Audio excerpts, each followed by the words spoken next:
আস্তে আস্তে চলে আসলাম আমরা পার্কের ভিতরে। দেখেন এই যে ক্যান্টিন, এই যে সিঁড়িতে আমরা নামতেছি।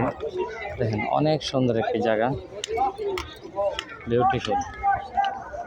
যারা যারা নরসিংদী নাগরিকান্দি ব্রিজে কাছে আসতে চান পার্কে, আপনারা আসতে পারবেন। অনেক সুন্দর একটি জায়গা, অসাধারণ, যেটা আপনারা যদি না আসেন তাহলে আপনারা বুঝতে পারবেন না যে কত সুন্দর একটি পার্ক। অনেক সুন্দর একটি পার্ক, দেখেন অসাধারণ লাগতেছে আমার কাছে। ঢুকলাম।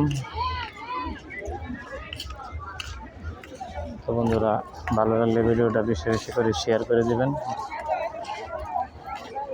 বেশি বেশি করে শেয়ার করে দেবেন ভিডিওটা। দেখেন অসাধারণ।